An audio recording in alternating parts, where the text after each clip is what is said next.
अपने 8वें एपिसोड में हमने आपको बताया था कि क्यों और कैसे ताइक्वांडो खिलाड़ियों और टेक्निकल लोगों को भी फेडरेशन की राजनीति के चलते कई धड़ों में बांट दिया गया था। फेडरेशन की इस लड़ाई में उन खिलाड़ियों की मेहनत और उपलब्धियों को पूरी तरह से नजरअंदाज कर दिया गया जिनके पैसे और दिन रात की मेहनत से ही फेडरेशन का वजूद था। हिंदुस्तान की ताइक्वांडो के छत्रपों की जिम्मेदारी तो थी इन खिलाड़ियों के पोषण और संवर्धन की, परंतु फेडरेशन को धनोपार्जन का साधन मान एकाधिकार स्थापित करने की होड़ के चलते एक दूसरे को नीचा दिखाने की कोशिशों में लगे इन छत्रपों ने खिलाड़ियों और ताइक्वांडो को सिवाय उपेक्षा के दिया क्या, इस पर मंथन करना आवश्यक है। खैर 2015 में हिंदुस्तान की ताइक्वांडो में राजनीति बदस्तूर जारी थी। चेयरमैन हरीश कुमार जी के निशाने पर एक तरफ ग्रैंड मास्टर जित्यानी तो दूसरी ओर टी प्रवीण कुमार, विनायक नारायण गायकवाड़, राज ककाती और प्रभास शर्मा थे। हर दिन के साथ हरीश कुमार जी की बेचैनी और परेशानी बढ़ने लगी थी। उनकी ये बेचैनी उनकी बातों से भी साफ झलकने लगी थी।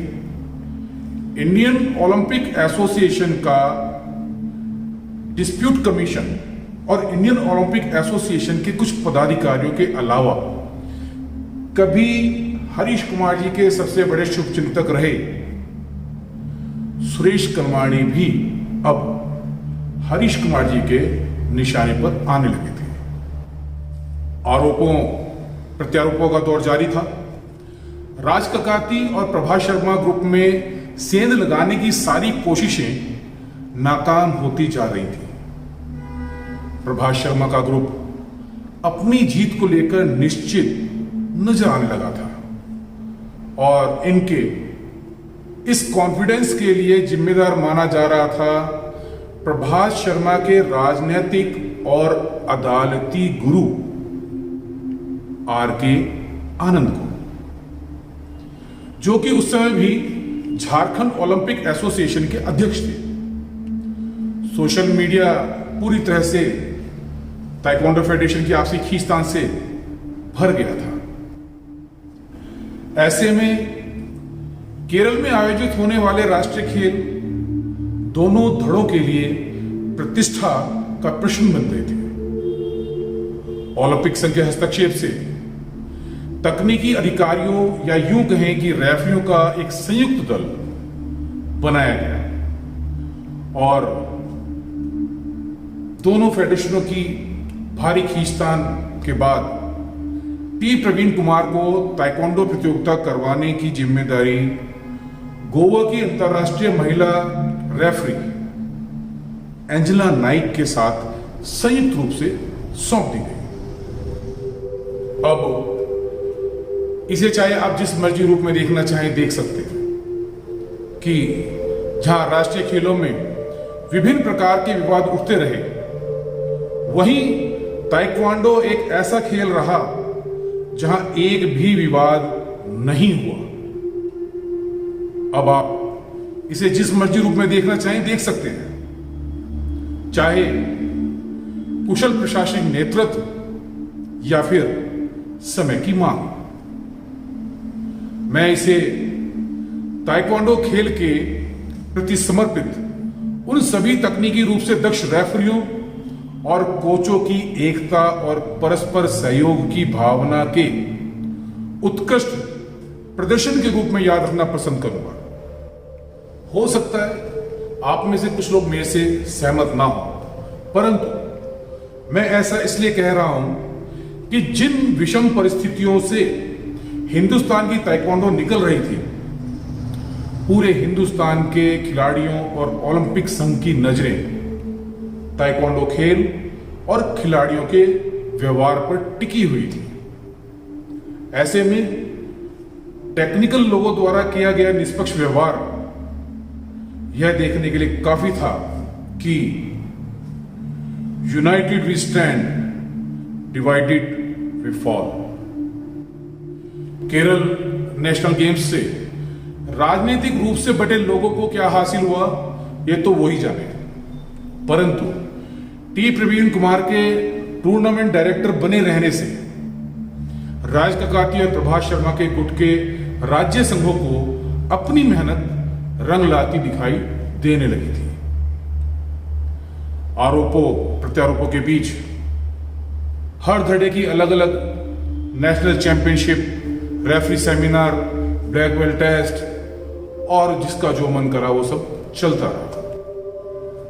समय के साथ साथ बयान वीरों के बिगड़ते बोलों से क्या सही क्या गलत के दो पाटों के बीच पिसते खिलाड़ियों और टेक्निकलों के बीच एक बार फिर से दूरियां बढ़ने लगी थी। भारतीय ओलंपिक संघ में भी आगामी चुनावों को लेकर गहमा गहमी कुछ तेज होने जा रही थी। कुछ लोगों ने ताइक्वांडो फेडरेशन ऑफ इंडिया में मचे घमासान के मूल कारणों को समझे बिना ही फेडरेशन की लड़ाई को भारतीय ओलंपिक संघ की राजनीति से जोड़कर प्रस्तुत करना शुरू कर दिया। 12वें साउथ एशियन गेम्स की मेजबानी भारत को सौंपी गई थी और ताइक्वांडो की जिम्मेदारी उठाने के लिए अध्यक्ष महोदया के नेतृत्व वाली ताइक्वांडो फेडरेशन ऑफ इंडिया पूरी तरह से तैयार थी। हरीश कुमार जी इस बार नेतृत्व को लेकर केरल नेशनल गेम्स वाली ढिलाई बरतने को तैयार नहीं थे।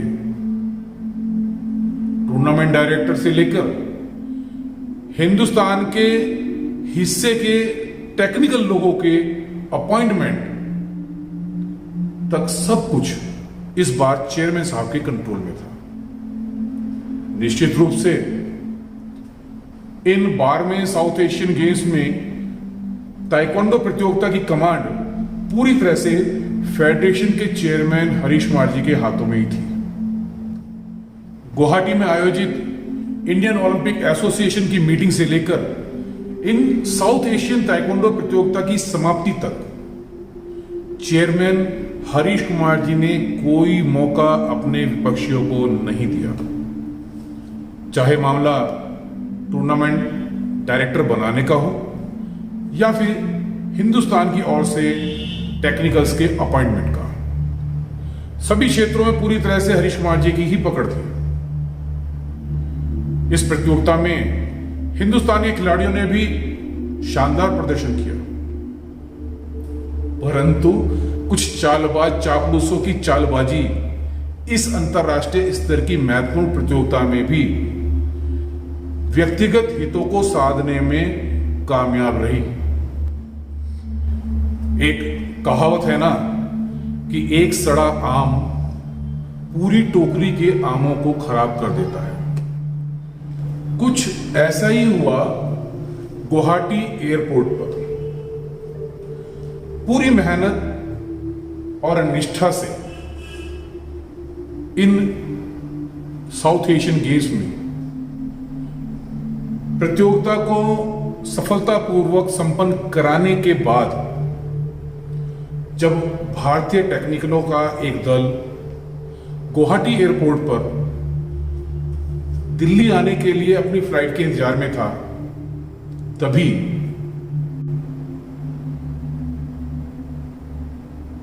एक चापलूस ने हिमाचल प्रदेश ताइक्वांडो के अंतरराष्ट्रीय रेफरी मास्टर सुभाष ठाकुर के साथ सरेआम बदतमीजी, बदसलूकी कर दी, क्योंकि मास्टर सुभाष ठाकुर भी दिल्ली और पंजाब के अपने साथी रेफरियों के साथ उसी फ्लाइट से दिल्ली आने का इंतजार कर रहे थे, जिससे चेयरमैन हरीश कुमार जी के चहेते ये महानुभाव भी आने के लिए एयरपोर्ट पहुंचे थे। अंतर्राष्ट्रीय रेफरी मास्टर सुभाष ठाकुर को एयरपोर्ट पर देखते ही इन महानुभाव ने सुभाष ठाकुर से प्रश्न किया कि क्या तेरा स्टेटस भी मेरे बराबर का हो गया है जो तू फ्लाइट से सफर करेगा। अजीब बात है। हालांकि एयरपोर्ट पर ही मौजूद वरिष्ठ अंतर्राष्ट्रीय रेफरी, इंडियन टीम्स कोऑर्डिनेटर और अध्यक्ष महोदया के विशेष सलाहकार ललित तिर्की ने हस्तक्षेप करते हुए मामले को रफा दफा करने की कोशिश जरूर की। चेयरमैन साहब के इर्द गिर्द घूमती विक्षिप्त मानसिकता की ये तो महज एक वानगी भर है। स्टेट ताइक्वांडो में तो एक से बढ़कर एक किस्से लोगों के फोन में रिकॉर्ड हैं, परंतु हम अभी तक राज्य संघों की बात नहीं कर रहे हैं। आप सोचिए कि क्या इस मानसिकता के व्यक्ति से आप किसी समाज के विकास की कल्पना भी कर सकते हैं? निर्णय आपके ऊपर छोड़ते हैं। राजनीति चाहे खेलों की हो या फिर राजनीतिक गलियारों की, अंततोगत्वा ध्येय सबका एक ही होता है, कुर्सी की प्राप्ति। 14 दिसंबर 2014 से इंडियन ओलंपिक एसोसिएशन की डिस्प्यूट कमीशन में चले आ रहे ताइक्वांडो फेडरेशन ऑफ इंडिया के झगड़े को निपटाने के लिए डिस्प्यूट कमीशन ने 2 मार्च 2016 को फेडरेशन का चुनाव कराने का फैसला लिया। यानी 2 मार्च को डिस्प्यूट कमेटी ने फैसला लिया कि ताइक्वांडो फेडरेशन ऑफ इंडिया का अगर झगड़ा निपटाना है तो इसको दोबारा से इलेक्शन कराने चाहिए। अब अपने साथ खड़े राज्य संघों को हिम्मत बढ़ाने के लिए चेयरमैन हरीश कुमार जी ने कहा कि चुनाव 2017 से पहले नहीं होंगे और डिस्प्यूट कमीशन के फैसले के खिलाफ मार्च 2016 में दिल्ली हाई कोर्ट में एक याचिका दायर कर दी। दिल्ली हाई कोर्ट ने भी इस मामले को गंभीरता से लेते हुए दिल्ली हाई कोर्ट के पूर्व जस्टिस आर.एस. सोढी के नेतृत्व में कोर्ट कमीशन बना मामले को सुलझाने की जिम्मेदारी रिटायर्ड जस्टिस आर.एस. सोढी के तजुर्बेकार कंधों पर सौंप दी। दिल्ली हाई कोर्ट ने सभी पक्षों को अपना पक्ष रखने के लिए 10 दिनों का समय दिया। दोनों पक्षों ने अपने अपने सदस्यों की सूची माननीय पूर्व जस्टिस आर.एस. सोढी जी को सौंप दी।